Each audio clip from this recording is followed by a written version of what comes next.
ቅድሚ ዓመት ኣቢሉ ኾና ኣብ ሓደ መርዓ ተዓዲመ ኸይደ ነይራ ኣብቲ መርዓ ብዕላል ዝፈልጦም ሰብኣይ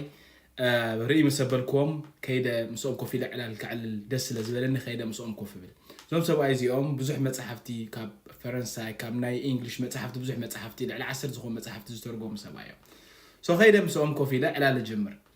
ሶ ኣብ መንጎ ዕላል ኣነ ከዓ ብዛዕባ መፅሓፍቲ ምዕላል ንጅምር ኣነ ከዓ መፅሓፍቲ ምንባብ ፈቲ ኣነ እውን ብዙሕ መፅሓፍቲ የንብብ እየ ተገለለ ኣብ ሰሙን ሓንቲ መፅሓፍ ከንብብ ኣለኒ ዝብል ዕላማ ይደለኒ ከምኡ ከዓ ንገብር ብዝተኻለኒ መጠቃኸም ክገብር ይዝፍትን ምናልባት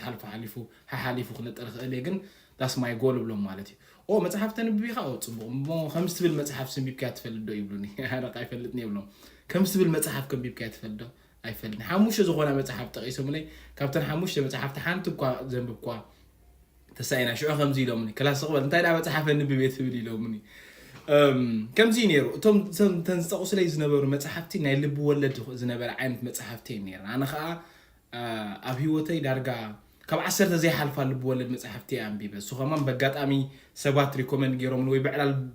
ገኒኑ ዝሰማዕኽዎን መጽሐፍቲ ዘይኮይነን ልቢ ወለድ መጽሐፍቲ ኣየንብብኒ ኣነ ናተይ ስቶሪ ክነገረኩም ድሕር ኮይነ ካብ ቀደም ካብ ንእስነተይ ጀሚረ መጽሐፍ ናይ ምንባብ ልምዲ ዝነበረና ዓይነት ሰብ ኣይነበርኩ ንእሽተይ ከለኹ መጽሐፍ ምንባብ ዝበሃል ኣይፈቱን ነይረ ኣይ ሪመምበር ዝክር ኣብ ስመራ ከለኹ ኣቦይ ወሲዱ ናይ ብሪቲሽ ካውንስል ሜምበርሺፕ መጽሐፍቲ ላይብረሪ ምንቲ ክወስድ ሜምበርሺፕ ናይ ዓመት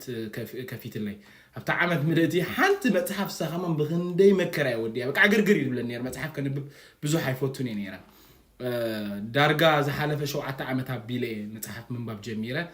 ናይ መጽሐፍ ትርጉም ምስተረዳእኒ ባዕለይ ከንብብ ጀሚረ በጋጣሚ ገለገለ መጽሐፍቲ ከንብብ ምስ ጀመርኩ ድሓር ናብቲ ናተይ ፓሽን ናብቲ ናተይ ሕልሚ ከኣቱ ምስ ጀመርኩ መጽሐፍቲ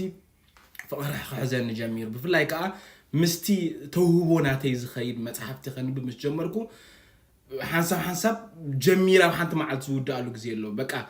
ዝህንጠየሉ ግዜ እውን ክፍጠር ጀሚሩ ሶ ሰለስተ ዓይነት ሰብ እዮም ዘለዉ መጽሐፍቲ ብዛዕባ መጽሐፍ ክንዛረብ ከለና ሰለስተ ዓይነት ሰብ ኣንበብቲ እዮም ዘለዉ እቶም ሓደ ልቢ ወለድ ዓይነት ከምዞም ዝሶም ሰብኣይ ዝነገርኩኹም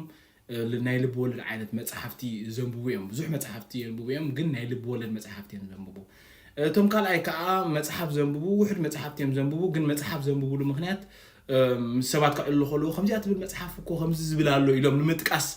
ደስ ስለ ዝብሎም ምስ ሰባት መሕወሱ ክኾኖም ኢሎም እቶም ካልኣይ ሰባት እቶም ሳልሳይ ግን እቲ ዘንብቦ መጽሐፍ መሪፆም እዮም ዘንብቦ ኣብ ሂወቶም ዝጠቕሞም ከዓ እዮም ዘንብቡ ንኣብነት ኣነ ከንብብ ድሕር ኮይነ እታ መጽሐፍ መሪፀ ኣብ ሂወተይ ዝጠቕመኒ ኣብ ነፍሰይ ኣፕላይ ክገብሮ ዝኽእል እቲ ዝፀሓፎ ሰብ ከዓ ሂወቱ ዝለወጠ ሰብ ክኾን ኣሎ ሶ ዘንብቦ መጽሓፍቲ ወይ ብዛዕባ ፋይናንስ ክኾን ኣሎ ብዛዕባ ፋይናንስ ዝምህር ክኾን ኣሎ ወይ ብዛዕባ ሴልስ ናይ ቢዝነስ ክኾን ኣሎ ወይ ብዛዕባ ማይንድሰት ወይ ከዓ ናይ ፐርሰናል ዲቨሎፕመንት ክኾን ኣሎ ወይ ከዓ ብዛዕባ ናይ ሳይኮሎጂ ናይ ሰባት ሳይኮሎጂ ሂማን ሳይኮሎጂ ዝተተሓሓዘ ክኾን ኣሎ ከንብብ ድሕር ኮይነ ምዞም ነገራት እዚኦም ዝተተሓሓዘ እየ ዘንብብ ምክንያቱ ዳስ ማይ ፓሽን ኣነ ናይ ፐርሰናል ዲቨሎፕመንት ኢንዱስትሪ ስለ ዘለኹ ምስ ናይ ኮቺንግ ናተይ ዝኸይድ ንቢዝነሰይ ከዓ ክዕቢ ዝኽእል ፋይናንሻል ንዓይ ክዕብየኒ ዝኽእል ዓይነት መጽሓፍቲ ከንብብ ዝደሊ እሱ እውን እየ ዘንብብ ኣነ ብዙሓት ሰባት ብዙሕ መጽሓፍቲ ዘንበቡ ፈልጥ ግን ሂወቶም ዘይተለወጠ ምክንያቱ ትዘንብቡ ዓይነት መጽሓፍቲ እዩ ከዓ ከምኡ ንክኸውን ገይሮም ገለ ሰባት ከዓ ውሕድ መጽሓፍቲ ዘንበቡ ግን እቲ መጽሓፍቲ ዘንበብዎ ከዓ ሓደ ብሓደ ኣብ ተግባር ስለ ዘውዓልዎ ከዓ ሂወቶም ዝለወጡ ሰባት ከዓ ይፈልጥ እየ ሂወቶም ዝለወጡ ክብለኩም ከለኹ ቶታሊ ብዝተፈላለየ ዓይነት ብጥዕንኦም ኣካላዊ ብቕዓቶም ኣተሓሳስቦኦም ኣታዊኦም ፋሚሊኦም ሰባት ዘለዎም ርክብ ብሓፈሻ ሂወቶም ዝቐየሩ ሰባት እየ ዝብለኩም ዘለኹ ስለዚ መጽሓፍ ከተንብቡ ድሕር ኮንኩም ንምንታይ ኢኹም መጽሓፍ ተንብቡ ዘለኹም ፍለጡ እንታይ ዓይነት መጽሓፍ ኢኹም ተንብቡ ፍለጡ ልቢ ወለድ ጥዑም እዩ ደስ ዝብለካ ንኸተቋርፆ እውን ኣይደፋፋእካኒ ብጣዕሚ እዩ ዘብህገካ ናይ ልቢ ወለድ መጽሓፍቲ እንተኾነ ግን ኣብ ሂወትና ዘምፅኦ ለውጢ ዳርጋ የለን ክንብል ንኽእል ናይ ምንባብ ልምድና ከማዕብለልና ክእል እንተኾነ ግን ምናልባት ንጀመርቲ መጽሓፍ ንምንባብ ዝጅምሩ ዘለዉ ድሕር ኮይኖም ብልቢ ወለድ ክጅምሩ እቲ ናይ ምንባብ ባህሎም ምእንቲ ከዕብዩ ይኽእሉ እዮም እንተኾነ ግን ዝተንብቦ መጽሓፍቲ ኣብ ሂወትኩም ለውጢ ከምፅእ ክእል ኣለዎ ኣነ ናተይ ሜንተር መጽሐፍ ከንብብ ከሎ ቻፕተር እዩ ዘንብብ ኦኬ እዛ ቻፕተር እየ ዘንብባ ዘለኹ እሳ ተግባራዊ ምስ ገበርክዋ ከዓ ናብታ ኔክስት ቻፕተር ክምለስ እዩ ዝብል ሂወቱ ከዓ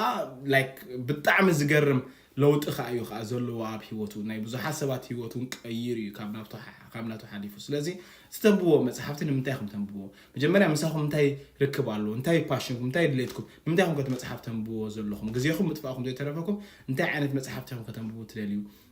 فلطو كمتا انتو يزبلكم انا زنبو مصحفتي بزعبه فاينانس ناي فاينانس يحب بزح عينت ناي فاينانس مصحفت له ناي بيزنس مصحفت له ناي بيزنس مصحفت خالهم بزح عينت ناي بيزنس مصحفت ناي فاينانس ناي روبرت كيزاك لكم بروجرام ريشدات ده